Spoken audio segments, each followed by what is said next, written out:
वह माहेश्वर तेज एक अजर प्रकाश स्वरूप आत्मरूप रोग शोक से रहित अखंड आनंद का पुंज निरीह तथा द्वैत रहित है।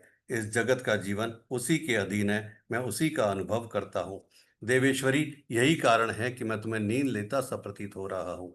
श्री लक्ष्मी जी ने कहा, ऋषिकेश, आप ही योगी पुरुषों के देह हैं। आपके अतिरिक्त भी कोई ध्यान करने योग्य तत्व है, यह जानकर मुझे बड़ा कौतूहल हो रहा है। इस चराचर जगत की सृष्टि और संहार करने वाले स्वयं आप ही हैं। आप सर्वसमर्थ हैं। इस प्रकार की स्थिति में होकर भी यदि आप उस परम तत्व से भिन्न हैं, तो मुझे उसका बोध कराइए। श्री भगवान बोले, प्रिय, आत्मा का स्वरूप द्वैत और अद्वैत से पृथक, भाव और अभाव से मुक्त तथा आदि और अंत से रहित है। शुद्ध ज्ञान के प्रकाश से उपलब्ध होने वाला तथा परमानंद स्वरूप होने के कारण एकमात्र सुंदर है। वही मेरा ईश्वरीय रूप है। आत्मा का एकत्व ही सबके द्वारा जानने योग्य है। गीता शास्त्र में इसी का प्रतिपादन हुआ है। अमित तेजस्वी भगवान विष्णु के वचन सुनकर लक्ष्मी देवी ने शंका उपस्थित करते हुए कहा कि भगवान, यदि आपका स्वरूप स्वयं परमानंद में और मन वाणी की पहुंच के बाहर है, तो गीता कैसे उसका बोध कराती है? मेरे इस संदेह का आप निवारण कीजिए। श्री भगवान बोले, सुंदरी सुनो, मैं गीता में अपनी स्थिति का वर्णन करता हूं। क्रमशः 5 अध्यायों को तुम 5 मुख जानो, 10 अध्यायों को 10 भुजाएं समझो, एक अध्याय को उदर और 2 अध्यायों को दोनों चरण कमल जानो। इस प्रकार ये 18 अध्यायों की वांग्मयी ईश्वरीय मूर्ति ही समझनी चाहिए। यह ज्ञान मात्र से ही मान पातकों का नाश करने वाली है। जो उत्तम बुद्धि वाला पुरुष गीता के एक या आधे अध्याय का अथवा एक आधे या चौथाई श्लोक का भी प्रतिदिन अभ्यास करता है, वह सुशर्मा के समान मुक्त हो जाता है। श्री लक्ष्मी जी ने पूछा, देव, सुशर्मा कौन था? किस जाति का था और किस कारण से उसकी मुक्ति हुई? श्री भगवान बोले, प्रिय, सुशर्मा बड़ी खोटी बुद्धि का मनुष्य था। पापियों का तो वह शिरोमणि ही था। उसका जन्म वैदिक ज्ञान से शून्य एवं क्रूरतापूर्ण कर्म करने वाले ब्राह्मणों के कुल में हुआ था। वह ना ध्यान करता था, न जप, न होम, न अतिथियों का सत्कार। वह लंपट होने के कारण सदा विषयों के सेवन में आसक्त रहता था। हल जोतता, पत्ते बेचकर जीविका चलाता था। उसे मदिरा पीने का व्यसन था तथा मांस भी खाया करता था। इस प्रकार उसने अपने जीवन का दीर्घ काल व्यतीत कर दिया। एक दिन मूढ़ बुद्धि सुशर्मा पत्ते लाने के लिए किसी ऋषि की वाटिका में घूम रहा था। इसी बीच में काल रूपधारी काले सांप ने उसे डस लिया। सुशर्मा की मृत्यु हो गई। तदंतर वह अनेक नरकों में जा वहां की यातनाएं भोगकर मृत्यु लोक में लौट आया और वहां बोझ ढोने वाला बैल हुआ। उस समय किसी पंगु ने अपने जीवन को आराम से व्यतीत करने के लिए उसे खरीद लिया। बैल ने अपनी पीठ पर पंग का भार ढोते हुए बड़े कष्ट से 7-8 वर्ष बिताए। एक दिन पंग ने किसी ऊंचे स्थान पर बहुत देर तक बड़ी तेजी के साथ उस बैल को घुमाया। इससे वह थककर बड़े वेग से पृथ्वी पर गिरा और मूर्छित हो गया। उस समय वहां कुतूहलवश आकृष्ट हो बहुत से लोग एकत्रित हो गए। उस जन समुदाय में किसी पुण्यात्मा व्यक्ति ने उस बैल का कल्याण करने के लिए उसे अपना पुण्य दान कर दिया। तत्पश्चात कुछ दूसरे लोगों ने भी अपने अपने पुण्य को याद करके उन्हें उसके लिए दान किया। उस भीड़ में एक वेश्या भी खड़ी थी। उसे अपने पुण्य का पता नहीं था, तो भी उसने लोगों की देखा देखी उस बैल के लिए कुछ त्याग किया। तदंतर यमराज के दूत उस मरे हुए प्राणी को पहले यमपुरी में ले गए। वहां यह विचार कर कि यह वैश्य के दिए हुए पुण्य से पुण्यवान हो गया है, उसे छोड़ दिया गया। फिर वह भूलोक में आकर उत्तम कुल और शील वाले ब्राह्मणों के घर में उत्पन्न हुआ।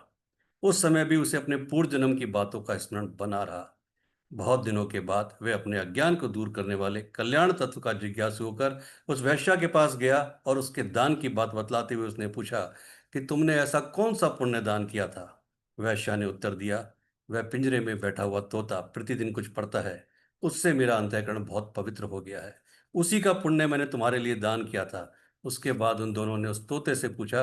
तब उस तोते ने अपने पूर्व जन्म का स्मरण करके प्राचीन इतिहास कहना आरंभ किया। शुक बोला, पूर्व जन्म में मैं विद्वान होकर भी विद्वता के अभिमान से मोहित रहता था। मेरा राग द्वेष इतना बढ़ गया था कि मैं गुणवान विद्वानों के प्रति भी ईर्ष्या रखने लगा। फिर समय अनुसार मेरी मृत्यु हो गई और मैं अनेक घृणित लोगों में भटकता फिरा। उसके बाद इस लोक में आया।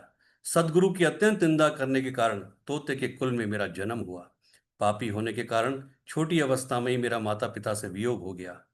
एक दिन मैं ग्रीष्म ऋतु में तपे हुए मार्ग पर पड़ा था। वहां से कुछ श्रेष्ठ मुनि मुझे उठा लाए और महात्माओं के आश्रम में एक पिंजरे में उन्होंने मुझे डाल दिया। वहीं मुझे पढ़ाया गया।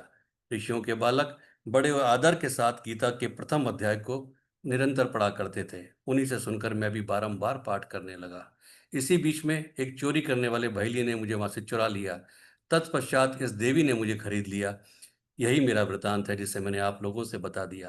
पूर्व काल में मैंने इस प्रथम अध्याय का अभ्यास किया था, जिससे मैंने अपने पाप को दूर किया है।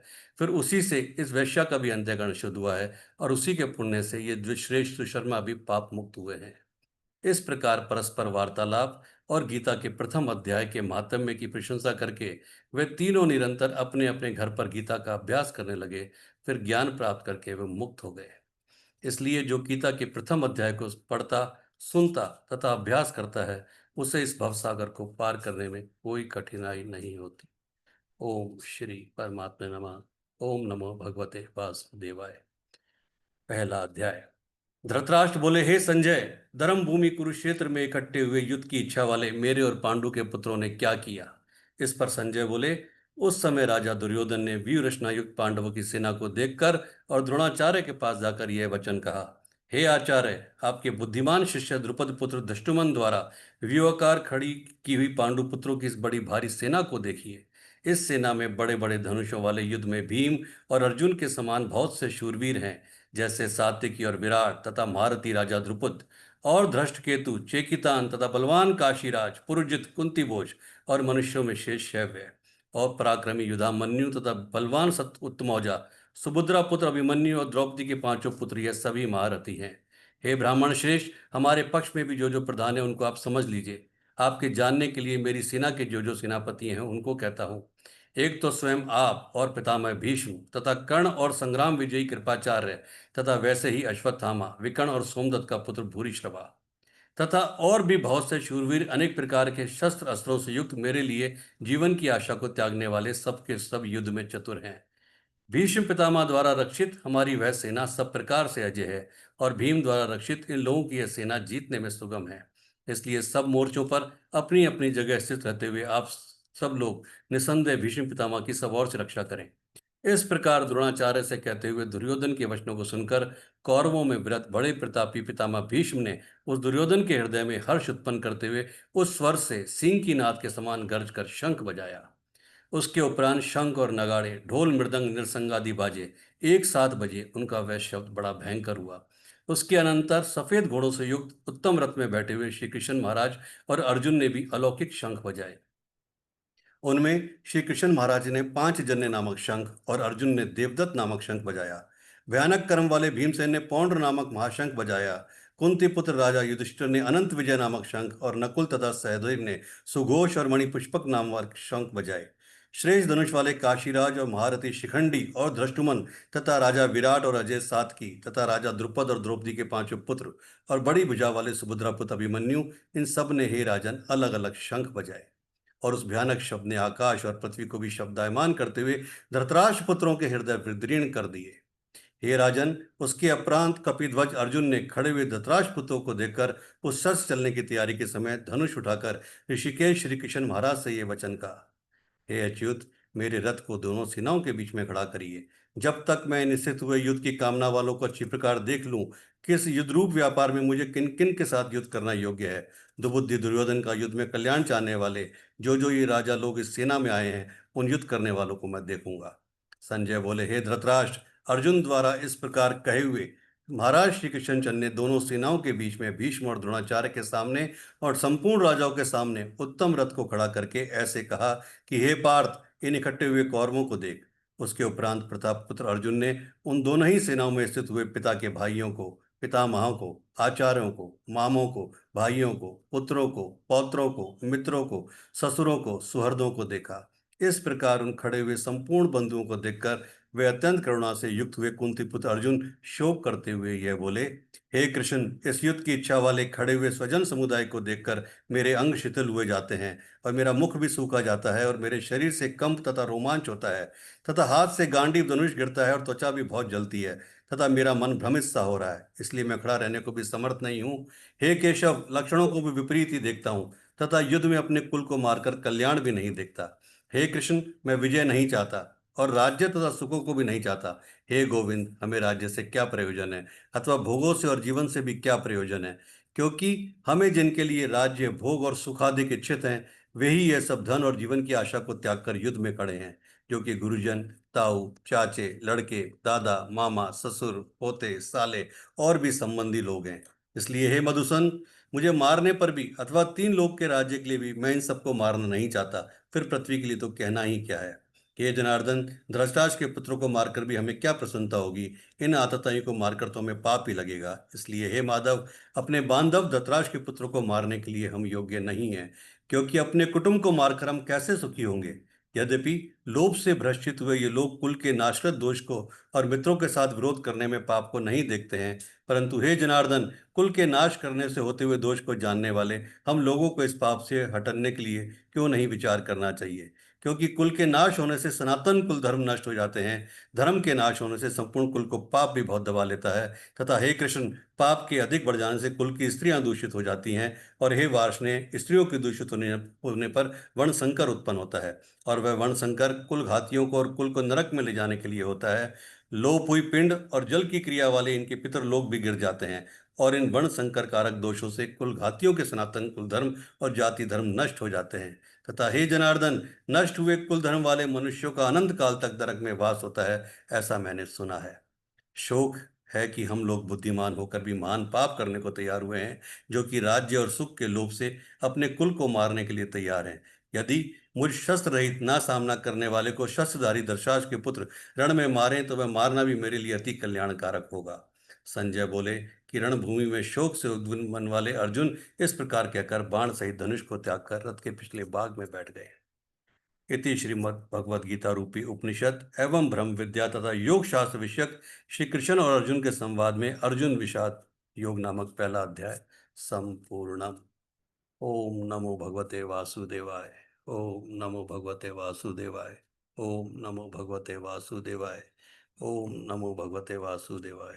ओम नमो भगवते वासुदेवाय। ओम नमो भगवते वासुदेवाय। चलिए,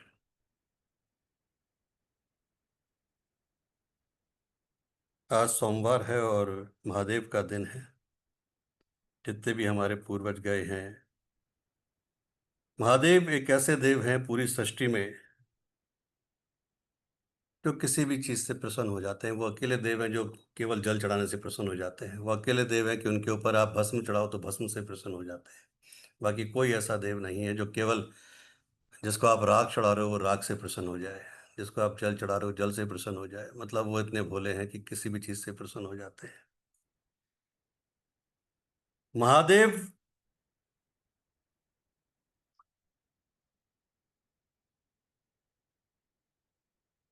एक ऐसे देव। अच्छा, महादेव को महादेव क्यों कहते हैं? चलिए आज जरा इस पे बात करते हैं कि देवों में देव महादेव ही क्यों? देवों में देव गणेश क्यों नहीं? देवों में देव विष्णु क्यों नहीं? देवों में देव कृष्ण क्यों नहीं? देवों में देव राम क्यों नहीं? देवों में देव महादेव ही क्यों?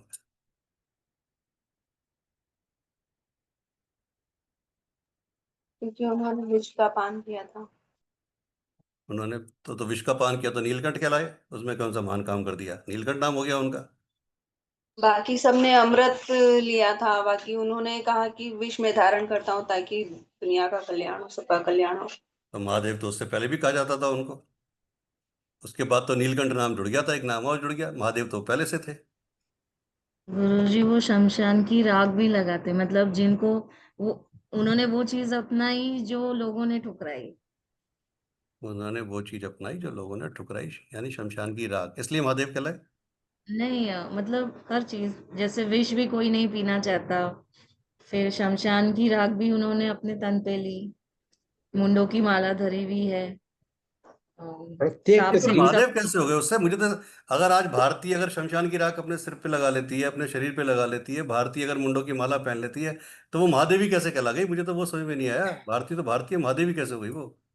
गुरुजी वो इसलिए हैं कि अकॉर्डिंग टू शिव पुराण जो उत्पत्ति हुई है सभी लोकों की, वो अ, जो सबसे पहला यू कैन से शुरुआत हुई वो उन्होंने करी। सो उनका कोई आदि अंत नहीं है, जो शिव पुराण में कहा गया है कि उनका कोई आदि अंत नहीं है, इसीलिए वो महादेव कहलाए हैं। तो इसका मतलब तो ये मान लो कि अगर आज महादेव सबसे पहले हो गए, उन्होंने उत्पत्ति करी, तो अपने आप को महादेव घोषित कर दिया, उन्होंने डिक्लेयर कर दिया वही मैं महादेव कि मैंने उत्पत्ति की तो मैं ही महादेव। वो अब मेरे सामने कोई नहीं है। थ्रू आउट द पुराण में जिस तरीके से वो प्रोजेक्ट किया गया, मतलब जिस तरीके से पूरी स्टोरी बताई गई है, तो जिस तरीके से उन्होंने ये सत्य को एस्टैब्लिश किया, ऐसा नहीं कि मैं हूँ ऐसा बोला, लेकिन विथ टाइम बहुत सारी चीजें ऐसी हुई जिससे ये एस्टैब्लिश हुआ कि वो महादेव है।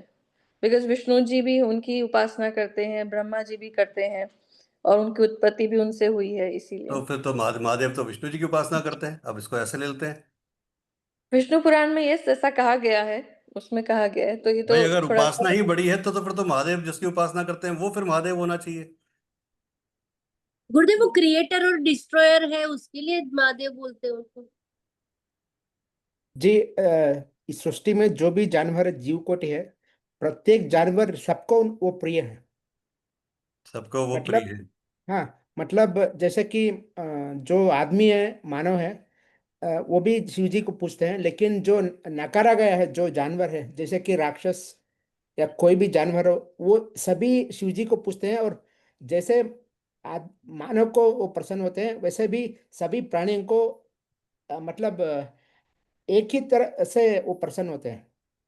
काफी हद तक सही है कि वो एक अकेले ऐसे देव हैं कि जिनको राक्षस भी पूजते हैं, असुर भी पूजते हैं, गंधर्व भी पूजते हैं, यक्ष भी पूजते हैं, यक्षिणियां भी पूजती हैं, और मनुष्य भी पूजता है। वो अकेले देव है कैसे, है ना, जिनको हर कोई पूजता है।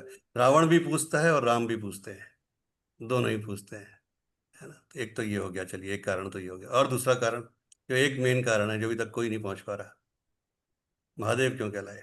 हाँ श्रेया, आपने हैंड रेस किया था, बताओ।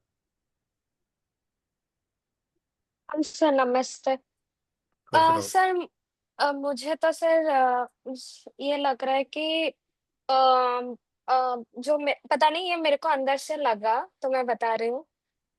जितना मैंने महादेव को देखा है, हर एक देवताओं में, इवन भगवान विष्णु में भी कभी कभी अहंकार आता है, क्योंकि महादेव एक ऐसा देव है ना जो इन सबसे बड़े है बहुत ज्यादा।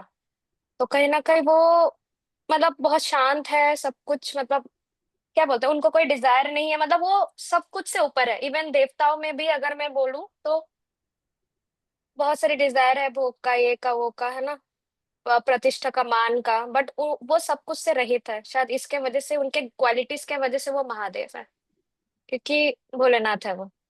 काफी हद तक सही है, ये नहीं कहूंगा पूरा सही है, लेकिन काफी हद तक सही है। और बताओ। और समय से परे हैं। चलो ये भी ठीक है, और बताओ।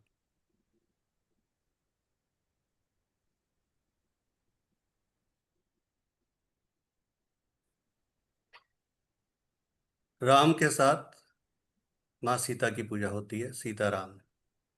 कृष्ण के साथ माँ राधा की पूजा होती है, राधे कृष्ण। लक्ष्मी के साथ नारायण की पूजा होती है, लक्ष्मी नारायण। महादेव एक अकेले ऐसे देव जिनका संपूर्ण परिवार की पूजा की जाती है। स्वामी कार्तिकेय की पूजा होती है, प्रथम पूज्य गणेश की पूजा होती है, माँ पार्वती की पूजा होती है, अशोक सुंदरी की पूजा होती है जो उनकी बेटी थी। तो पूरा परिवार एक पूरे सृष्टि में उठा के देख लीजिए, 33 कोटि देवताओं में एक अकेला ऐसे महादेव है जिनके संपूर्ण परिवार की पूजा होती है, बाकी किसी के परिवार की पूजा नहीं की जाती। इसलिए वो महादेव है, देवों के देव है। उनकी बहुएं भी पूजी जाती। फिर आते हैं उनके गणेश जी, बेटे हो गए, फिर बहुओं पे आ जाओ रिद्धि सिद्धि, उनकी पूजा होती है। फिर पोते पोती पे आ जाओ शुभ लाभ, उनकी पूजा होती है। मतलब ऐसा कौन है, उनके पूरे वंश को ले लो आप, पूरे पूजा पूजा पूजनीय पूजनीय पूजनीय। इसलिए वो महादेव है कि जहाँ संपूर्ण वंश की पूजा हो रही है, इसलिए वो महादेव कहे गए। हमारे ग्रंथों में पंचदेव अथर्व शीर्षम आता है। पंचदेव अथर्व शीर्षम 5 तरह के पाठ होते हैं। उन 5 पाठों में पहला पाठ आता है गणेश अथर्व शीर्षम, दूसरा पाठ आता है शिव अथर्व शीर्षम, तीसरा पाठ आता है नारायण अथर्व शीर्षम, चौथा पाठ आता है दिव्य अथर्व शीर्षम यानी माँ दुर्गा अथर्व शीर्षम, और पांचवा पाठ आता है सूर्य अथर्व शीर्षम। पूरे सनातन धर्म में ये 5 देव माने गए हैं जो सबसे इंपॉर्टेंट देव हैं।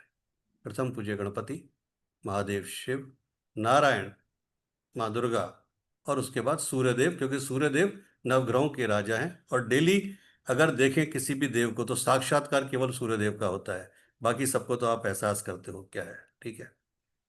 तो पंचदेव अथर्व शीर्षम जब आप पढ़ते हो तो आपकी बहुत सारी लाइफ की जो ऑब्स्टेकल्स है ना वो रिमूव होते हैं। अगर आपने अपनी लाइफ में पंचदेव अथर्व शीर्षम को हिस्सा बना लिया कि जैसे सबसे पहले गणेश अथर्व शीर्षम है तो वो आपने बुधवार को किया, शिव अथर्व शीर्षम आपने मंडे को करा, फिर आपने नारायण अथर्व शीर्षम थर्सडे को करा, देव्य अथर्व शीर्षम आपने फ्राइडे को करा, और सूर्य अथर्व शीर्षम चूंकि सूर्यदेव डेली आते हैं तो आप डेली कर सकते हैं।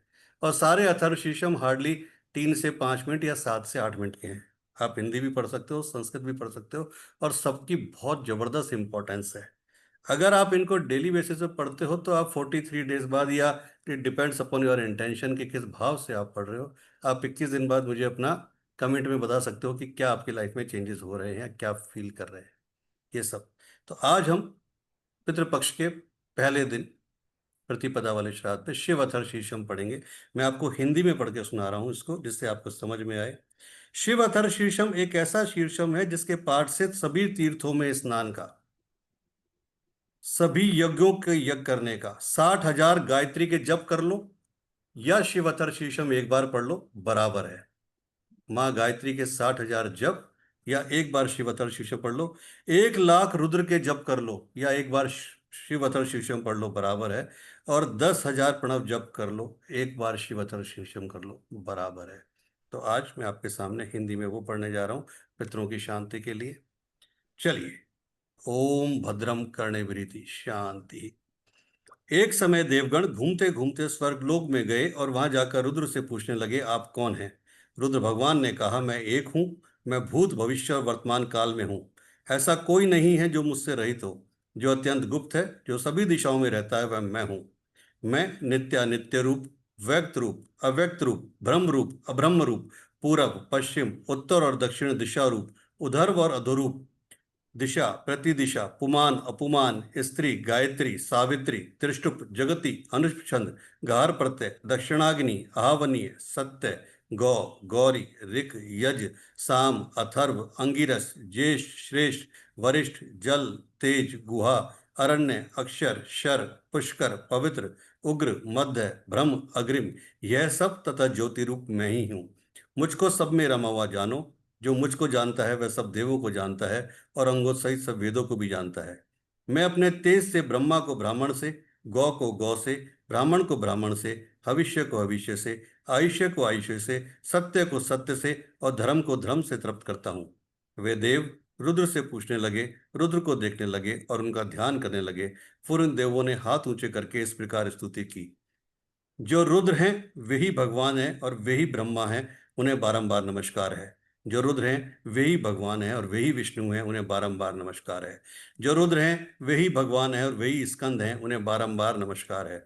जो रुद्र हैं वही भगवान हैं और वही इंद्र हैं, उन्हें बारंबार नमस्कार है। जो रुद्र हैं वही भगवान हैं और वही अग्नि हैं, उन्हें बारंबार नमस्कार है।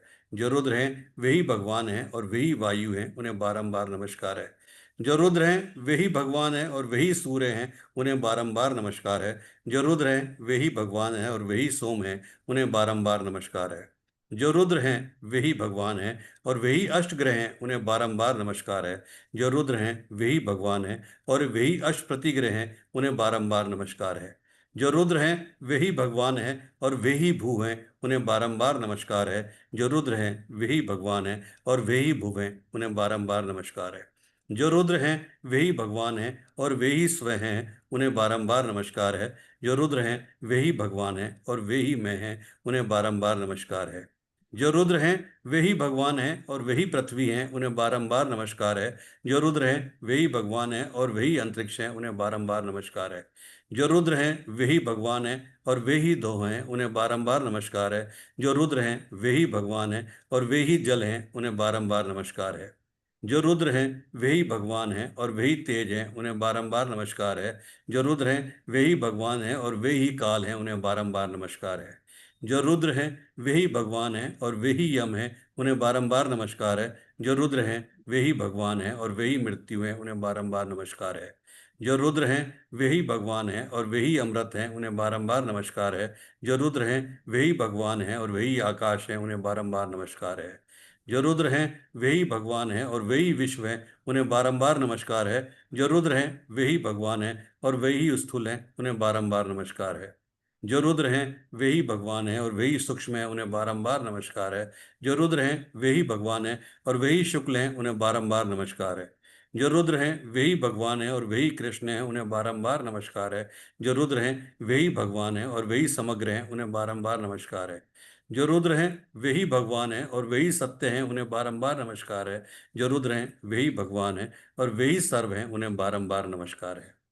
पृथ्वी आपका आदि रूप, भुवलोक आपका मध्य रूप और स्वर्गलोक आपका सिर रूप है। आप विश्व रूप केवल ब्रह्म रूप हो, 2 प्रकार से या 3 प्रकार से भासते हो। आप वृद्धि रूप, शांति रूप, पुष्टि रूप, हुत रूप, अहुत रूप, दत्त रूप, अदत्त रूप, सर्व रूप, असर्व रूप, विश्व अविश्व, कृत अकृत, पर अपर और प्रायण रूप हो। आपने हमको अमृत पिला के अमृत रूप किया, हम ज्योति भाव को प्राप्त हुए और हमको ज्ञान प्राप्त हुआ। अब शत्रु हमारा क्या कर सकेंगे? हमको वो पीड़ा नहीं दे सकेंगे। आप मनुष्य के लिए अमृत रूप हो, चंद्र सूर्य से प्रथम और सूक्ष्म पुरुष हो। जो यह अक्षर और अमृत रूप प्रजापति का सूक्ष्म रूप है, वही जगत का कल्याण करने वाला पुरुष है। वही अपने तेज द्वारा गाह वस्तु को अगाह वस्तु से, भाव को भाव से, सौम्य को सौम्य से, सूक्ष्म को सूक्ष्म से, वायु को वायु से ग्रास करता है। ऐसे महाग्रास करने वाले आपको बारंबार नमस्कार है। सबके हृदय में देवताओं का, प्राणों का तथा आपका वास है। जो नित्य 3 मात्राएं हैं, आप उनके परे हो। उत्तर में उसका मस्तक है, दक्षिण में पाद है। जो उत्तर में है वही ओंकार रूप है। जो ओंकार है वही प्रणव रूप है। जो प्रणव है वही सर्वव्यापी रूप है। जो सर्वव्यापी है वही अनंत रूप है। जो अनंत रूप है वही तार रूप है। जो तार रूप है वही शुक्ल रूप है। जो शुक्ल रूप है वही सूक्ष्म रूप है। और जो सूक्ष्म रूप है वही विद्युत रूप है। जो विद्युत रूप है वही परब्रह्म रूप है। और जो परब्रह्म रूप है वही एक रूप है। जो एक रूप है वही रुद्र रूप है। जो रुद्र रूप है वही ईशान रूप है। जो ईशान रूप है वही भगवान महेश्वर है। ओंकार इस कारण है कि ओंकार का उच्चारण करने के समय प्राण ऊपर खींचने पड़ते हैं, इसलिए आप ओंकार कहे जाते हैं। प्रणव कहने का कारण यह है कि इस प्रणव के उच्चारण करते समय ऋक, यजु, साम, अथर्व, अंगिरस और ब्रह्मा ब्राह्मण को नमस्कार करने आते हैं, इसलिए प्रणव नाम है। सर्वव्यापी कहने का कारण यह है कि इसके उच्चारण करने के समय जैसे तिलों में तेल व्यापक होकर रहता है, वैसे आप सब लोगों में व्यापक होकर रह रहे हैं, अर्थात शांत रूप से आप सब में ओतप्रोत हैं, इसलिए आप सर्वव्यापी कहलाते हैं। अनंत कहने का कारण यह है कि उच्चारण करते समय ऊपर नीचे अगल बगल कहीं भी आपका अंत देखने में नहीं आता, इसलिए आप अनंत कहलाते हो। तारक कहने का कारण यह है कि उच्चारण के समय पर गर्भ, जन्म, व्याधि, जरा और मरण वाले संसार के महाभय से तारने और रक्षा करने वाले हैं, इसलिए इनको तारक कहते हैं। शुक्ल कहने का कारण यह है कि रुद्र शब्द के उच्चारण करने मात्र से व्याकुलता तथा श्रांति होती है। सूक्ष्म कहने का कारण यह है कि उच्चारण करने में सूक्ष्म रूप वाले होकर स्थावरादि सब शरीरों में प्रतिष्ठित रहते हैं तथा शरीर के सभी अंगों में व्याप्त रहते हैं। वैद्युत कहने का कारण यह है कि उच्चारण करते ही मान अज्ञान का रूप शरीर को प्रकाशित करते हैं, इसलिए वैद्युत रूप का है। परम भ्रम कहने का कारण यह है कि पर, अपर और प्राण का अधिकाधिक विस्तार करते हैं, इसलिए आपको परम भ्रम कहते हैं। एक कहने का कारण यह है कि सब प्राणों का भक्षण करके अजरूप होकर उत्पत्ति और संहार करते हैं। कोई पुण्य तीर्थ में जाते हैं, कोई दक्षिण, पश्चिम, उत्तर और पूर्व दिशा में तीर्थाटन करते हैं, उन सबकी यही संगति है। सब प्राणियों के साथ में एक रूप से रहते हो, इसलिए आपको एक कहते हैं। आपको रुद्र क्यों कहते हैं? क्योंकि ऋषियों को आपका दिव्य रूप प्राप्त हो सकता है, सामान्य भक्तों को आपका रूप सहज प्राप्त नहीं हो सकता, इसलिए आपको रुद्र कहते हैं। ईशान कहने का कारण यह है कि सब देवताओं का ईशानी और जन्नी नाम की शक्तियों से आप नियमन करते हो। हे शूर, जैसे दूध के लिए गाय को रिझाते हैं, वैसे ही हम आपकी स्तुति करते हैं। आप ही इंद्रूप होकर इस जगत के ईश और दिव्य दृष्टि वाले हो, इसलिए आपको ईशान कहते हैं। आपको भगवान महेश्वर कहते हैं। इसका कारण यह है कि आप भक्तों को ज्ञान से युक्त करते हो, उनके ऊपर अनुग्रह करते हो और उनके लिए वाणी का प्रादुर्भाव और तिरोभाव करते हो तथा सब भावों को त्याग कर आप आत्मज्ञान से तथा योग के ऐश्वर्य से अपनी महिमा में विराजते हो, इसलिए आपको भगवान महेश्वर कहते हैं। ऐसा यह रुद्र चरित्र है। यही देव सब दिशाओं में रहता है, प्रथम जन्म उसी का है, मध्य में भी वही है, वही उत्पन्न होता है और होगा। प्रत्येक व्यक्ति भाव में वही व्याप्त हो रहा है। एक रुद्र ही किसी अनेक की अपेक्षा न रखते हुए अपनी महाशक्तियों से इस लोक को नियम में रखता है। सब उसमें रहते हैं और अंत में सबका संकोच उसी में होता है। विश्व को प्रकट करने वाला और रक्षण करने वाला वही है जो सब योनियों में व्याप रहा है और जिससे सब व्याप्त और चैतन्य हो रहा है। उस पूज्य ईशान और वरद देव का चिंतन करने से मनुष्य परम शांति को प्राप्त करते हैं। क्षमा आदि हेतु समूह के मूल का त्याग करके संचित कर्मों को बुद्धि से रुद्र में अर्पित करने से रुद्र के साथ एकता को प्राप्त होता है। जो शाश्वत, पुरातन और अपने बल से प्राणियों के मृत्युपाश का नाश करने वाला है, उसके साथ आत्मज्ञान पर अर्ध चतुर्थ मात्रा से वह कर्म के बंधन को तोड़ता हुआ परम शांति प्रदान करता है। आपकी प्रथम ब्रह्मयुक्त मात्रा रक्त वर्ण वाली है, जो उसका नित्य ध्यान करते हैं वे ब्रह्मा के प्रत को प्राप्त होते हैं। विष्णु देवयुक्त आपकी दूसरी मात्रा कृष्ण वर्ण वाली है, जो उसका नित्य ध्यान करते हैं वे वैष्णव पद को प्राप्त होते हैं। आपकी ईशान देवयुक्त जो तीसरी मात्रा है वे पीले वर्ण वाली है, जो उसका नित्य ध्यान करते हैं वे ईशान यानी लोक को प्राप्त होते हैं। अर्ध चतुर्थ मात्रा जो अव्यक्त रूप में रहकर आकाश में विचरती है, उसका वर्ण शुद्ध स्फटिक के समान है, जो उसका ध्यान करते हैं उनको मोक्ष पद की प्राप्ति होती है। मुनि कहते हैं कि इस चौथी मात्रा की उपासना करनी चाहिए। जो इसकी उपासना करता है उसको कर्म बंधन नहीं रहता। यही वह मार्ग है जिस उत्तर मार्ग से देव जाते हैं, जिससे पितर जाते हैं, जिस उत्तर मार्ग से ऋषि जाते हैं, वही पर अपर और प्राण मार्ग है, जो बाल के अग्रभाग के समान सूक्ष्म रूप से हृदय में रहता है, जो विश्व रूप देव रूप सुंदर और श्रेष्ठ है। जो विवेकी पुरुष हृदय में रहने वाले इस परमात्मा को देखते हैं, उनको ही शांति भाव प्राप्त होता है, दूसरे को नहीं। क्रोध, तृष्णा, क्षमा और अक्षमा से विरक्त होकर हेतु समूह के मूल रूप अज्ञान का त्याग करके संचित कर्मों को बुद्धि से रुद्र में अर्पण कर देने से रुद्र में एकता को प्राप्त होते हैं। रुद्र ही शाश्वत और प्राण रूप होने से अपने तप और बल से रसादी सब प्राणी पदार्थों का नियंता है। अग्नि, वायु, जल, स्थल, आकाश ये सब भस्म रूप हैं। पशुपति की भस्म का जिसके अंगों में स्पर्श नहीं होता, उसका मन और इंद्रियां भस्म रूप यानी निरर्थक हैं। इसलिए पशुपति की ब्रह्मरूप भस्म पशु के बंधन का नाश करने वाली है। जो रुद्र अग्नि में है, जो रुद्र जल के भीतर है, उसी रुद्र ने औषधियों और वनस्पतियों में प्रवेश किया है। जिस रुद्र ने इस समस्त विश्व को उत्पन्न किया है, उस अग्निरूप रुद्र को नमस्कार है। जो रुद्र अग्नि में, जल के भीतर, औषधियों और वनस्पतियों में स्थित रहता है, और जिस रुद्र ने इस समस्त विश्व को, भुवनों को उत्पन्न किया है, उस रुद्र को बारंबार नमस्कार है। जो रुद्र जल में, औषधियों में, वनस्पतियों में स्थित है, जिस रुद्र ने उदर जगत को धारण कर रखा है, जो रुद्र शिव शक्ति रूप से और 3 गुणों से पृथ्वी को धारण करता है, जिसने अंतरिक्ष में नावों को धारण किया है, उस रुद्र को बारंबार नमस्कार है। इस भगवान रुद्र के प्रणव स्वरूप मस्तक की उपासना करने से अथर्व ऋषि को उच्च स्थिति प्राप्त होती है। यदि इस प्रकार उपासना ना की जाए तो निम्न स्थिति प्राप्त होती है। भगवान रुद्र का मस्तक देवों का स्वरूप व्यक्त है। उसका प्राण और मन मस्तक का रक्षण करता है। देव समूह, स्वर्ग, आकाश अथवा पृथ्वी किसी का भी रक्षण नहीं कर सकते। इस भगवान रुद्र में सब ओतप्रोत है। इससे परे कोई अन्य नहीं है, उससे पूर्व कुछ नहीं है, वैसे ही उससे परे कुछ नहीं है, हो गया और होने वाला भी कुछ नहीं है। उसके 1000 पैर हैं, एक मस्तक है, और वह सब जगत में व्याप्त हो रहा है। अक्षर से काल उत्पन्न होता है, काल रूप होने से उसको व्यापक कहते हैं। व्यापक तथा भोगायमान रूप जब शयन करता है तब प्रजा का संहार होता है। जब वह श्वास सहित होता है तब तम होता है, तम से जल होता है। जल में अपनी उंगली से मंथन करने से वह जल शिशिर ऋतु के द्रव ओस रूप होता है। उसका मंथन करने से उसमें फेन होता है, फेन से अंडा होता है, अंडे से ब्रह्मा होता है, ब्रह्मा से वायु होता है, वायु से ओंकार होता है, ओंकार से सावित्री होती है, सावित्री से गायत्री होती है, और गायत्री से सब लोक होते हैं। फिर लोक तप तथा सत्य की उपासना करते हैं, जिससे शाश्वत अमृत बहता है। यही परम तप है। यही तप जल, ज्योति, रस, अमृत, ब्रह्मा, भूलोक, भुवलोक और स्वलोक और प्रणव है। जो कोई ब्राह्मण इस अथर्वशीष का अध्ययन करता है, वह अश्रोत्रिय हो तो श्रोत्रिय हो जाता है, अनुपनीत यानी उपनयन संस्कार से रहित हो तो उपनीत हो जाता है। वह अग्निपुत, वायुपुत, सूर्यपुत और योगपुत होता है। वह सत्यपुत और सरपुत होता है। वह सब देवों से जाना हुआ और सब वेदों से ध्यान किया हुआ होता है। वह सब तीर्थों में स्नान किया हुआ होता है। उसको सब यज्ञों का फल मिलता है। जो कोई इसको श्रवण करता है, इसको सुनता है, उसको 60,000 गायत्री के जप का तथा इतिहास और प्राणों के अध्ययन का एवं रुद्र के 1 लाख जप का फल उसको होता है। 10 सहस्र प्रणव के जप का फल उसको मिलता है। उसके दर्शन से मनुष्य पवित्र होता है। वह पूर्व में हुए 7 पीढ़ी के पुरुषों को तारता है।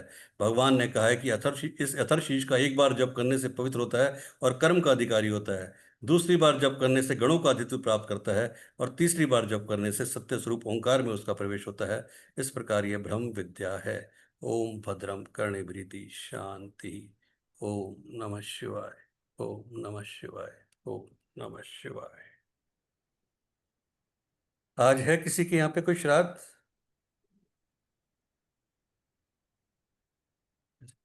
चलिए। हाँ सर, मतलब मेरा कैलकुलेट होगा क्या अभी? क्या होगा? नहीं, आपका नहीं होगा ना, हाँ ठीक है। अभी नहीं होगा, नेक्स्ट ईयर से होगा आपका। और किसी का भी क्वेश्चन, कोई डाउट, कुछ पूछना है?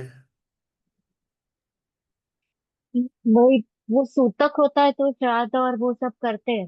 कर सकते हैं, कर सकते हैं, कोई दिक्कत नहीं है। पर अभी तक एक साल नहीं हुआ है सासू माँ को जाके, तो उनका भरणी श्राद्ध था, मीन्स जो चौथे दिन 11th को करना था। अभी पर साल भर नहीं हुआ ना?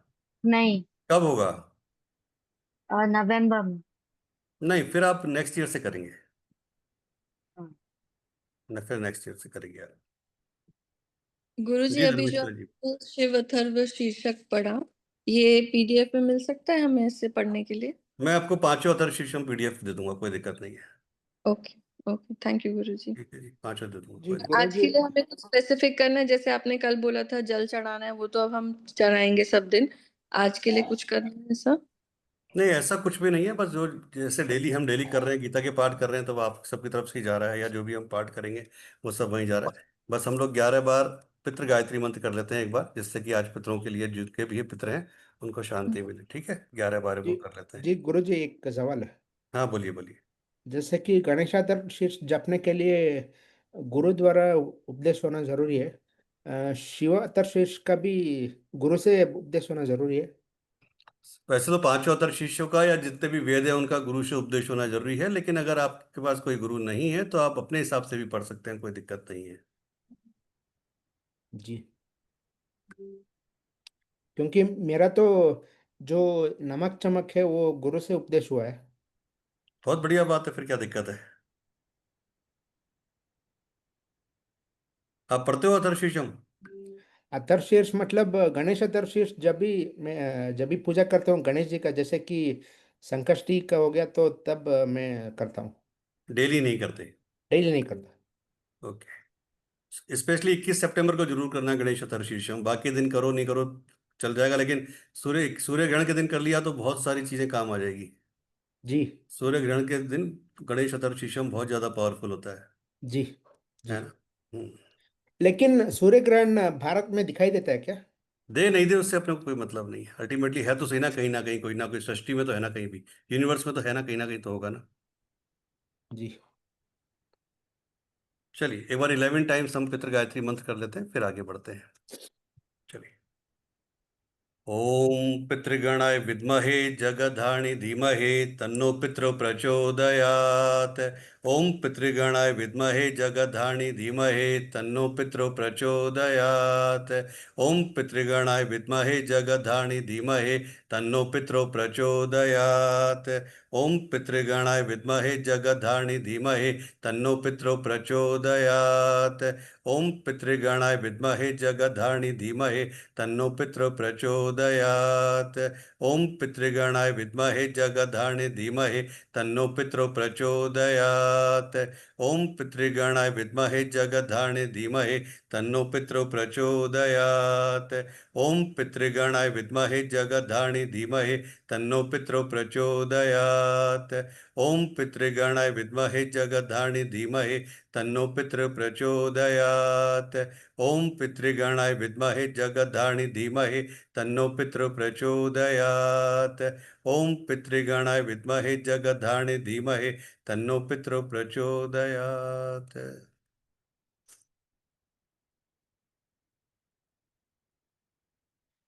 जी धर्मिष्ठा जी, पूछिए क्या पूछना है। गुरुदेव, हम कौओं को वो ऐसे कल माधवी जी को आपने ना बोला कुछ भी वो खिलाने के लिए, पर कौओं को खिला सकते हैं ऐसे ही? क्या खिलाना है? वो गांठिया आपके यहाँ पे देखा था ना, उस तरह गांठ हाँ वो। खिलाओ ना, क्या दिक्कत है, अगर खाते हो तो खिलाओ, क्या दिक्कत है। नहीं, फिर ऐसा नहीं, फिर बिना पूछे स्टार्ट कर दिया और फिर कुछ गड़बड़ कर दी मैंने। नहीं नहीं, खिलाओ खिलाओ खिलाओ खिलाओ, सब खिलाओ, कोई दिक्कत नहीं है। हाँ, तो मैंने सोचा मैं एक बार पूछ लूं, मैंने खिलाया तो सही, पर पे तो भी मैं पूछ लेती हूँ कि भाई गलती तो नहीं की ना मैंने। नहीं नहीं, कोई गलती नहीं, आप तो खिलाओ, बिंदास खिलाओ, कहीं कोई दिक्कत नहीं है। और एक ये कि ये जो अभी पूछ रहे थे ना, वो गुरु का वो मतलब क्या होता है गुरुदेव? क्या होता है? वो अभी जो भाई पूछ रहे थे ना कि गुरु, आई थिंक मुझे समझ आया कि गुरु को पूछ के करना है या गुरु को निश्रा में करना है, ऐसा कुछ वो पूछ रहे थे या बोल रहे थे। बताइए सुब्रमण्यम जी, क्या पूछ रहे थे, जरा उनको समझ में नहीं आया जरा।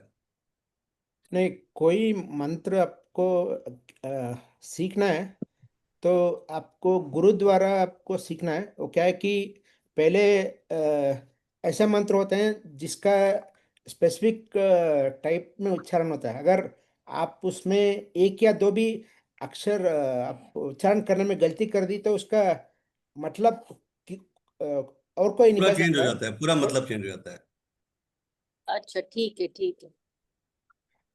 इसीलिए गुरु द्वारा अगर आपका पाठ होगा तो गुरु जी आपको उच्चारण कैसे करना है और कैसे जाप करना है वो सब सिखाएंगे।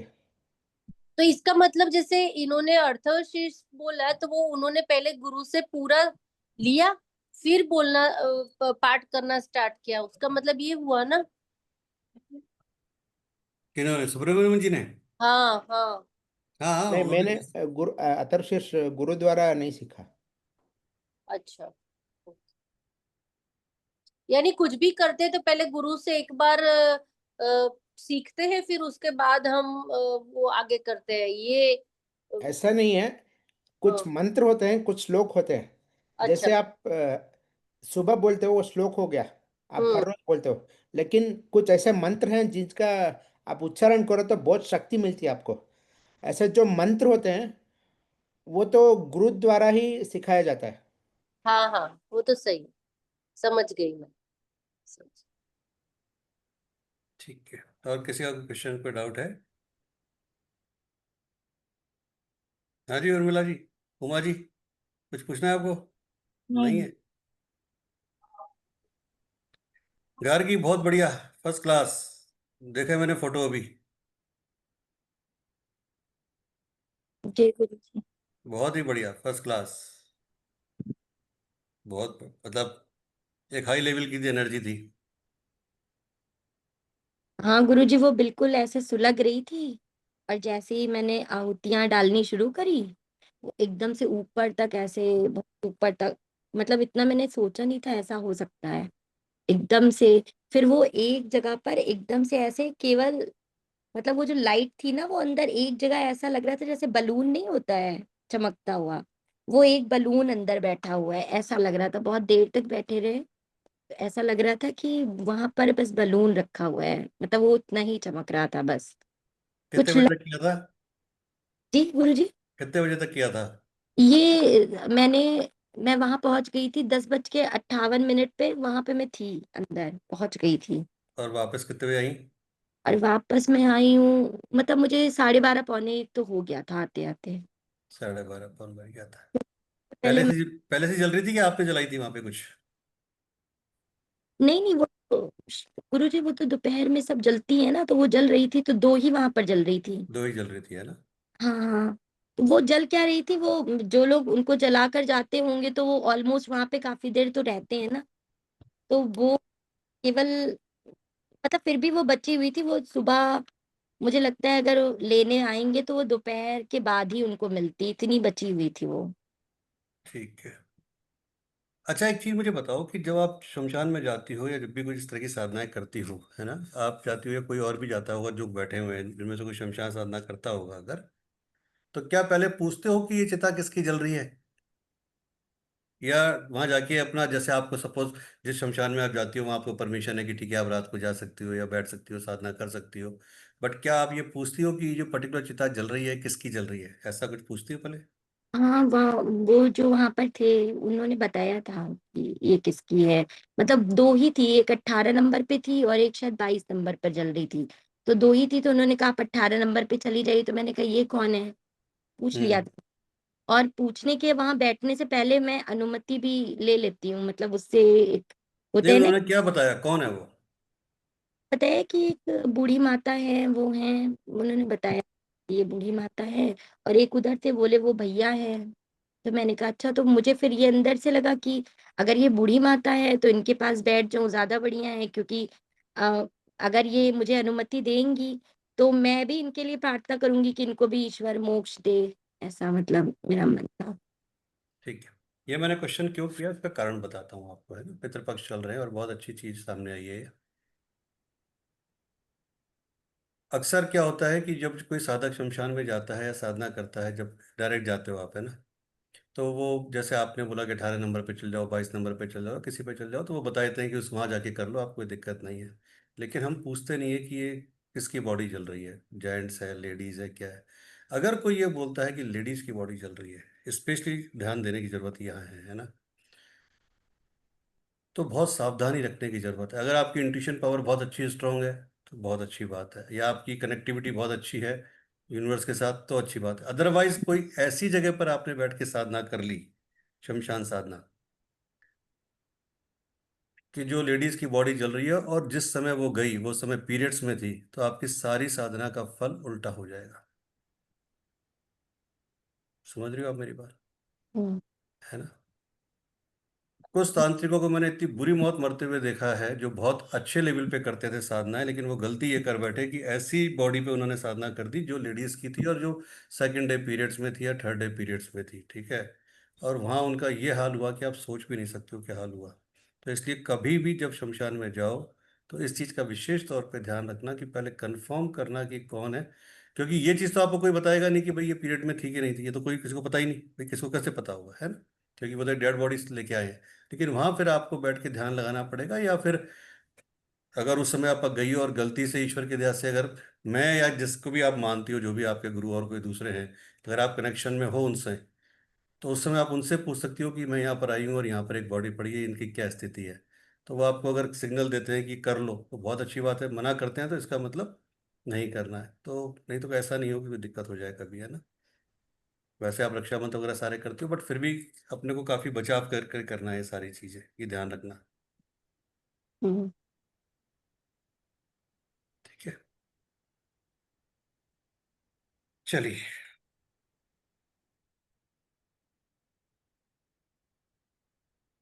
हाँ जी, माधवी पूछो। गुरु जी, जैसे गार्गी का आपने बताया, मतलब कि वो जो शमशान साधना है ना, ऐसा, तो इसमें मतलब ये तो कंफर्मेशन क्लियर होता ही नहीं है कि मतलब अगर किया जाता है तो वो आफ्टर 60 या 70 के बाद जो लेडीज होती है उन्हीं के ऊपर की जाती है फिर ये चीजें। नहीं, ऐसा कुछ नहीं है, ऐसा कुछ नहीं है, ये कुछ भी नहीं है, क्योंकि वैसे तो नॉर्मली लेडीज की उस पर करना नहीं चाहिए, जेंट्स के ऊपर ही करना चाहिए कुछ भी। कुछ इस तरह की चीजें होती है, या डिपेंड करता है आप किस तरह की साधना कर रहे हो, किस देवी की कर रहे हो, किस पर्पज से कर रहे हो। वो भी डिपेंड करता है कि अगर केवल फिर हमें किसकी करनी है, लेडीज की करनी है, जेंट्स की करनी है, बच्चे की करनी है, बुजुर्ग की करनी है, वो भी डिपेंड करता है। वो अलग अलग साधनाओं के अलग अलग नियम है।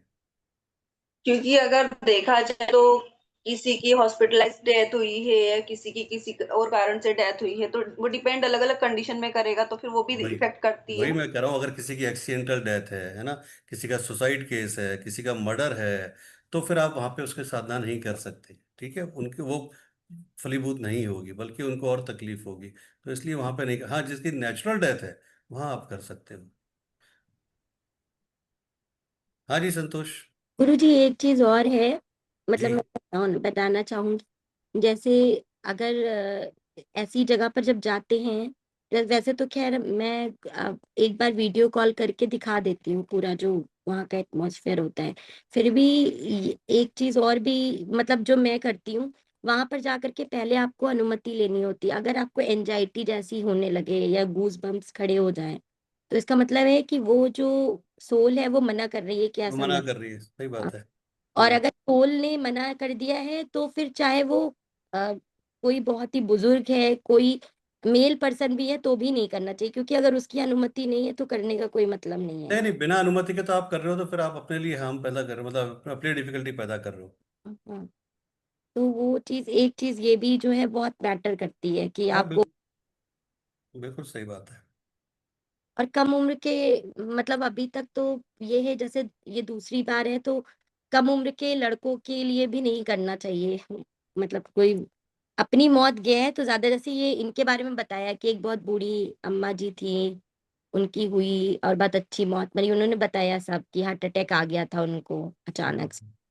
तो मुझे तो मतलब दो लोगों में मैंने इसीलिए सोचा कि फिर वहां बैठकर पहले पूछा भी उनसे कि क्या मैं ऐसा कर लूं, और मैं आपके लिए प्रार्थना करूंगी कि आपको मोक्ष मिले, मतलब माँ काली ठीक है, आपको। सही बात है। वो भी इंडिकेशंस देते हैं आपको, बहुत सारे इंडिकेशन देते हैं, विद इन 5 मिनट्स आपको इंडिकेशन आ जाते हैं कि हाँ क्या करना है क्या नहीं करना है। चलो बहुत बढ़िया। हाँ जी, उमा जी। पर ये जो अभी ये गार्गी जी बता रहे हैं वैसी वाली साधना क्यों करनी, लाइक व्हाट इज बेनिफिट, उसका क्या होता है कि ऐसे उसमें जाके वो वाली साध उनके मोक्ष के लिए, या फिर या व्हाट खुद इज के क्या मोक्ष के लिए, उनके मोक्ष के लिए, या खुद के मोक्ष के लिए हैं? ये कुछ, ठीक है गार्गी जी, जरा आपसे पूछ रही है, आप ही बताओ जरा इसका आंसर।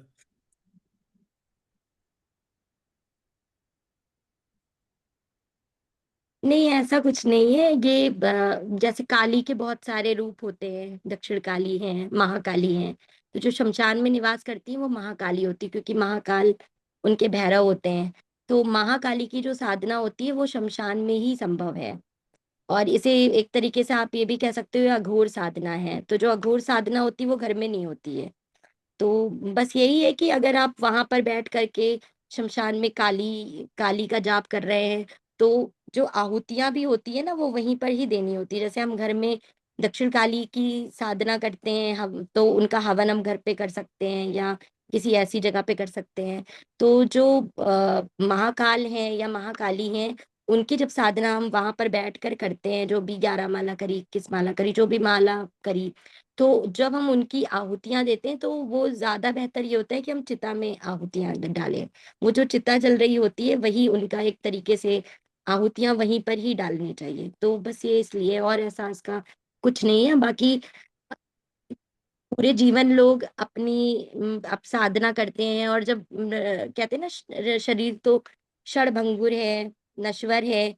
तो अगर किसी शरीर का नाश हो चुका है और केवल एक आत्मा है जो जलकर अभी एक तरीके से पंचतत्व में विलीन हो चुकी है, तो उस समय अगर हम आहुतियां डाल रहे हैं, उस समय भी वो अपना शरीर हमें सौंप रही है कि आप साधना कर लो, या मैं माँ काली को समर्पित हो रही हूँ। तो ये एक तरीके से उनके लिए तो मोक्ष की बात हो गई ना, तो इसीलिए कर सकते हैं। पर बहुत सी ऐसी एंटिटी होती है, जैसे गुरुजी ने बताया कि वो अपने जब वो जो अपना जीवन जी रही होती वो उसी में ही बहुत असंतुष्ट होती हैं, या बहुत सारी अकाल मृत्यु को जो प्राप्त होते हैं, या कुछ ऐसा हो जाता है जो संतुष्ट होके गए नहीं, तो उन्हें पूजा पाठ कुछ अच्छा नहीं लगेगा।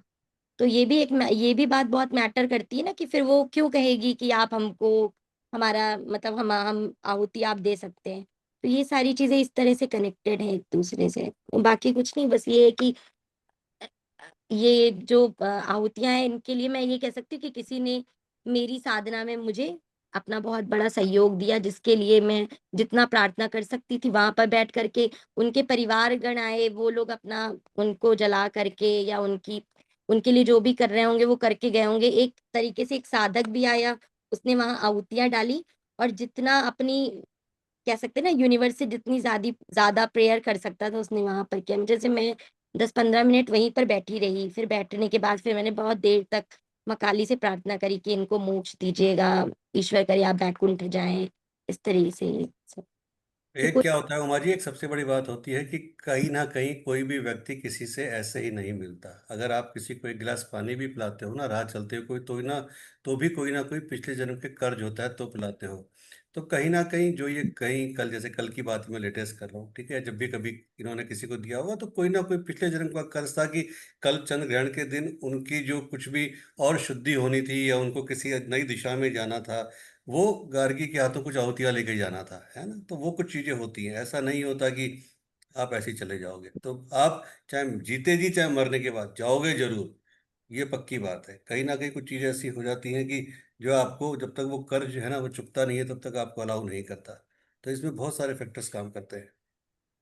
तो गुरुजी ये जो हम लोग कुत्ते को या कौवे को या जो बर्ड्स को भी खिलाते हैं, मीन्स ऐसे आपने बोला था कि वो खिलाना है, तो ये लोग भी, क्योंकि मैंने मेरा एक्सपीरियंस, क्योंकि कोई कोई डॉग्स है ना वो खाना खा लेते हैं पर कई कोई नहीं खाते, तो लाइक जिनसे खाते हैं तो उनका भी ऐसे होता है क्या, कुछ कनेक्शन रहेगा तो डेफिनेटली ही कोई वो बिना अपन। कनेक्शन के तो कोई खा ही नहीं सकता आपसे। बिना कनेक्शन के तो आपका घर का मेंबर आपसे खाना नहीं खाएगा। आप बना के रख दो, मैं बाहर से खा के आया हूँ आज नहीं खाना, है ना, तो भी नहीं खाएगा वो। लेकिन अगर कोई कनेक्शन है तभी कोई आपसे खाएगा। और अगेन मैंने बोला कि जब आप खाना बनाते हो या बहुत सारी चीज़ें बनाते हो, आपके भाव डिपेंड करते हैं किस भाव से आपने बनाया, किस गुस्से से बनाया, उसके अकॉर्डिंगली वो लोग खाते हैं। और पितृपक्ष में तो बहुत स्पेशल हो। नॉर्मली आप देखना पितृपक्ष में आपको कौवे नहीं मिलते नॉर्मली, वैसे डेली दिख जाएंगे, पितृपक्ष में नहीं दिखेंगे आपको, ठीक है। आपको उल्लू नॉर्मल वे में शायद हो सकता है दिख जाए, पर दिवाली के दिन लोग और ढूंढते रहते हैं उल्लू मिल जाए, उल्लू मिल जाए, उल्लू मिल जाए। नहीं मिलता नॉर्मल वे में, ठीक है। या पर छिपकली उल्लू दिख, दिखते भी, हाँ। उल्लू दिखते हैं ऐसे। हाँ दिखते हैं ना, क्यों नहीं दिखते, है ना। या फिर बॉम्बे छिपकली में तो आपको, छिपकली नॉर्मल डेज में मिल जाएगी, दिवाली के दिन नहीं मिलेगी। तो ये बहुत सारी चीजें होती है कि जो डिपेंड करता है फिर। हमारी तो एक पाली हुई छिपकली है, वो शूरक से जाती नहीं, वो वहां पे ही रहती है, कितना भी ये करो जाती ही नहीं है वो। हाँ, वो क्या दिखा रहे शायद हैं कुछ रहे। गुलजार सर, क्या दिखा रहे हैं? पंचदेवतर शीर्षम। हाँ सर, ये मैं बताना चाह रहा था कि इसका पीडीएफ वगैरह लेने की जरूरत नहीं। हमारे यहाँ स्पेशली भिलाई में गायत्री मंदिर के पास में एक दुकान है, 15 रुपए की मिलती है पूरी की पूरी बुक। बहुत बढ़िया। तो ओ। पीडीएफ के अलावा बजाय ये ज्यादा सही है, क्योंकि ये आपके पास रहेगी और जब भी आपको पढ़ना है तो आप पढ़ सकते हैं। सर सिर्फ बहुत 15 रुपए, बहुत ज्यादा कीमत भी नहीं है इसकी। नहीं नहीं नहीं, गीता बहुत प्रेस बढ़िया। की किसी भी दुकान में मिल जाएगी ये। हाँ, गीता प्रेस की किसी भी दुकान पे आप ऑनलाइन भी ऑर्डर कर सकते हैं पंचदेवतर जी। मुझे शीर्षम। गीता प्रेस का ऑनलाइन सॉफ्ट कॉपी मिल गया, पीडीएफ। हाँ, गीता प्रेस में भी मिल जाएगी आपको ऑनलाइन, कोई दिक्कत नहीं है, पंचदेवतर शीर्षम। चलिए, 10 तारीख से हम अपना एक नया सफर चालू कर रहे हैं, जो 2 साल बाद चालू कर रहे हैं, अनंत यात्रा का। आपको उसके बारे में बता रहा हूँ।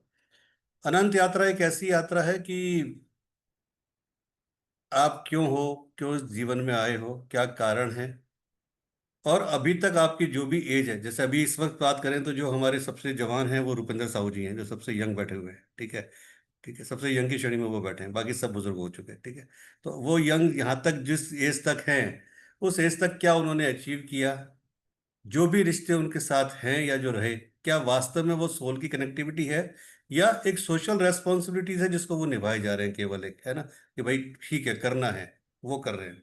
तो वो सारे क्वेश्चनों के आंसर, आपका कर्म क्या है, कितने प्रकार के हुए, आपका प्रारब्ध क्या है, प्रारब्ध कितने प्रकार के हुए, फिर उसके बाद सबसे बड़ी बात कि एक आदमी पूरी जिंदगी अपने परिवार के लिए लगा देता है कि मेरी बीवी, मेरे बच्चे, मेरा ये, मेरा वो, लेकिन क्या वो भी आपके लिए उतना ही सोचते हैं जितना आप सोच रहे हो? तो क्या चीज होती है आपके जाने के बाद, स्पेशली आपके जाने की 1 घंटे के बाद क्या होता है? क्या वो वास्तव में आंसू बहा रहे हैं, दिल से बहा रहे हैं, या केवल ऐसे ही? तो आत्मा क्या है, आत्मा क्या भोजन करती है, क्या आत्मा का वजन होता है, आपके जाने के बाद क्या होता है, और कोशिश मैं करूंगा इस यात्रा में आपको लाइव जीते जी वहां तक पहुंचाने की, कि आप देख पाओ कि आपके जाने के बाद आपके घर वाले क्या कर रहे हैं। यहाँ आप लाइव देख पाओ कि क्या वास्तव में वो खुश है या दुखी है, या केवल खूब वैसे ही घड़ियाली आंसू बहा रहे हैं। तो ये हम सफर लेके आ रहे हैं, परसों से स्टार्ट करेंगे शाम को 7 बजे से। 2 साल बाद ये सफर आया है, तो अगर जो भी ज्वाइन करना चाहें आप कर सकते हैं। और बहुत सारे चीज़ों के आंसर मिलने वाले हैं। राम नाम सत्य क्यों बोला जाता है, गणेश नाम सत्य क्यों नहीं, कृष्ण नाम सत्य क्यों नहीं, शिव नाम सत्य क्यों नहीं, जीसस नाम सत्य क्यों नहीं, वाहिगुरु नाम सत्य क्यों नहीं, राम नाम सत्य ही क्यों है, क्यों गंगा में अस्थियां प्रवाहित करते हैं, रात में सोता कौन है, आप सोते हो, आपका शरीर सोता है, या आपकी आत्मा सोती है? अगर आप कहते हो कि मैं सो, भारती सो रही है, तो भारती की आत्मा कहाँ गई, फिर वो क्या कर रही है रात में? इन सब क्वेश्चनों का आंसर पूरी बारीकी के साथ, एक एक छोटे से छोटे शब्दों के साथ प्रैक्टिकल आपको मिलेगा। और सबसे बड़ा तो आपका अपना सेल्फ एनालिसिस आज तक का एक क्वेश्चनियर के द्वारा होगा, जिसमें बहुत प्रैक्टिकल वे में बहुत ईमानदारी से आप अपने आंसर देंगे, तो आप एनालिसिस कर पाएंगे कि हाँ, मैंने क्या अचीव किया और मैं क्या अचीव करने आया हूँ एग्जैक्टली, और क्या कर पाया या नहीं कर पाया। प्रारब्ध क्या है, कितने प्रकार के प्रारब्ध होते हैं, क्यों आप प्रारब्ध को भोग रहे हो, किस लिए भोग रहे हो, आप जब जन्म लोगे तो कितने टाइम बाद लोगे, क्या मरने के 1 दिन बाद लोगे, 3 दिन बाद लोगे, 3 साल बाद लोगे, या नहीं लोगे, और क्या आप किसी गर्भ को चुनते हो या गर्भ आपको चुनता है? और जो हम कई बार सुनते हैं मिस कैरेज, तो वो मिस कैरेज होता है या वो गर्भ अपने आप छोड़ के जाता है, बच्चा अपने आप छोड़ के जाता है? तो ऐसे बहुत सारे क्वेश्चंस के आंसर हैं जो कि छुपे हुए हैं, जिनके बारे में हम जानेंगे, समझेंगे और सीखेंगे। चलिए, जी उमा जी बोलिए। उसमें सोल पर्पस अभी आने का क्या सोल पर्पस है, और ये स्पिरिचुअलिटी में जाने का क्या सोल पर्पस है, वो भी पता चलेगा क्या? मीन्स वो भी लाइक पता लगेगा। सडनली। हाँ, आप क्यों आई हो इस धरती पे, आप क्या हो, किस लिए आई हो, क्यों आप यहाँ जुड़ी हो, आज करोड़ों लोगों में उमा जी यहाँ बैठी हैं, या केवल 12-13 जने यहाँ बैठे हैं, क्या कारण है, किस रीजन से बैठे है ना? तो वो सब चीजें हैं जो कनेक्टिंग होगी। आपके के कारण को जितना हो सकता है उतना मैं क्लियर करूंगा। ये और सबसे आपका बड़ी जो चीज, जो जो सबसे बड़ी जो चीज है इसमें, वो सब तो एक अलग बात है कि क्वेश्चंस के आंसर तो जो भी होंगे, कि जो जाने के बाद क्या होता है वो असली चीज है, कि कैसे हम जाते हैं, क्या होता है, क्या जाने के बाद वास्तव में सब दुखी होते हैं या कुछ और चल रहा होता है पीछे से, वो जो हम प्रैक्टिकली देख पाएंगे या समझ पाएंगे ना, वो चीजें बहुत इंपॉर्टेंट है। तो वो डिपेंड करेगा कि आप कितनी इंटेंशन के साथ बैठे हुए हैं। और इसमें अगर ये ज्वाइन करना है किसी को तो तभी कीजिएगा जब कैमरा ऑन कर सकते हैं, तभी फायदा होगा। कैमरा बंद रखेंगे तो फायदा नहीं होगा कुछ भी ज्वाइन करने का। ये किसी और ग्रुप मीन्स किसी और फ्रेंड्स को भी फॉरवर्ड कर सकते हैं क्या, दे कैन ऑल्सो ज्वाइन की? आप कितने भी करो ना, क्या दिक्कत है उसमें? ऐसा थोड़ी है कोई आप ही कर, जो जिसको आप करना चाहो करो, कोई दिक्कत नहीं है। ठीक है, चलिए जी। तो आज के इसको करते हैं विराम, और आज की हम महादेव की आरती के साथ वो करते हैं। बहुत बंद करके आगे आरती करेंगे जय शिव ओमकारा के साथ, इसके साथ समापन करेंगे। चलिए जी।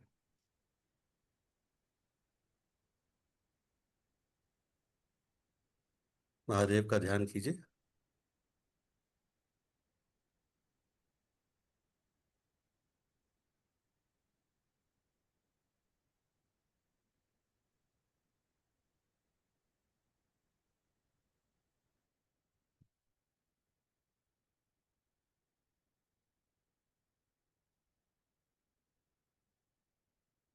ओम जय शिव ओमकारा, भोले हरि शिव ओमकारा, ब्रह्मा विष्णु सदा शिव, भोले भोलेनाथ महाशिव, अर्धांगी धारा। ओम हर हर हर महादेव। ओम जय शिव ओमकारा, प्रभु हरे शिव ओमकारा, ब्रह्मा विष्णु सदा शिव, भोले भोलेनाथ महाशिव, अर्धांगी धारा। ओम हर हर हर महादेव। एकानन चतुरानन पंचानन राजे, ओ शिव पंचानन राजे, हंसासन गरुड़ासन, हंसासन गरुड़ासन, वृषवाहन साजे। ओम हर हर हर महादेव। दो भुज चार चतुर्भुज, दस भुज ते सोहे, हो शिव दस भुज ते सोहे। तीनों रूप निरखता, तीनों रूप निरखता, त्रिभुवन जन मोहे। ओम हर हर हर महादेव। ओम हर हर हर महादेव। ओ अक्षमाला वनमाला, रुंडमाला धारी, हो शिव रुंडमाला धारी। चंदन मृग मद चंदा, केसर मृग मद चंदा, भाले शुभकारी। ओम हर हर हर महादेव। ओम हर हर हर महादेव। श्वेतांबर पीतांबर, बागंबर अंगे, हो बोले बागंबर अंगे। सनकादिक ब्रह्मादिक, सनकादिक ब्रह्मादिक, देवादिक संगे। ओम हर हर हर महादेव। ओम हर हर हर महादेव। कर में श्रेष्ठ कमंडल, चक्र त्रिशूल धरता, ओ भोले चक्र त्रिशूल धरता।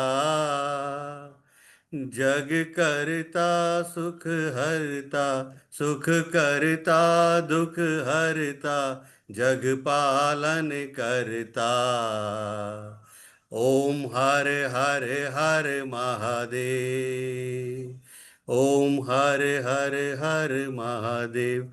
ब्रह्मा विष्णु सदा शिव, जानत अविवेका, हो शिव जानत अविवेका, प्रणवाक्षर के मध्य, प्रणवाक्षर के मध्य है तीनों एका।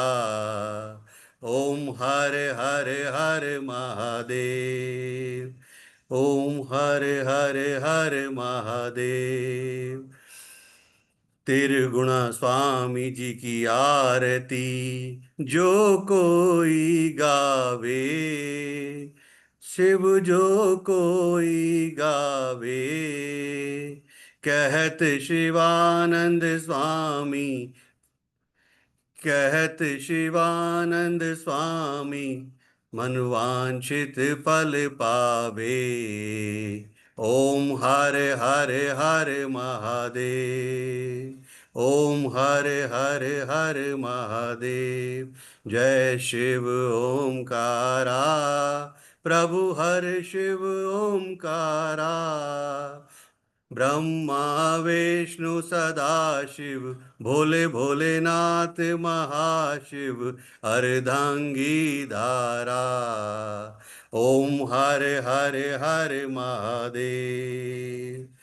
जय शिव ओमकारा, हो शिव पार्वती प्यारा, हो शिव ऊपर गंगधारा, हो शिव बैल चढ़न वाला, हो शिव पी के भंग प्याला, हो शिव रहता मत वाला, हो शिव ओढ़े मृगशाला, हो शिव भूरी जटा वाला। जटा में गंग विराजत, मस्तक पे चंद्र विराजत, ओढ़त मृगशाला। ओम हर हर हर महादेव, ओम हर हर हर महादेव, ओम हर हर हर महादेव। ओम नमः शिवाय। ओम ओम। ईश्वर आप सबके जितने भी पूर्वज हैं, पितृ हैं, उन सबको उनके कर्मों के हिसाब से मुक्ति और मोक्ष प्रदान करे और हमें सही राह प्रदान करे। ओम नमः शिवाय, ओम नमः शिवाय, ओम नमः शिवाय। थैंक यू वेरी मच आप सबका ज्वाइन करने के लिए। ईश्वर आप सबको मान सम्मान दे, धन दौलत दे, स्वस्थ रखे, निरोगी रखे और कल्ट में आपकी यात्रा को आगे बढ़ाए। राधे राधे।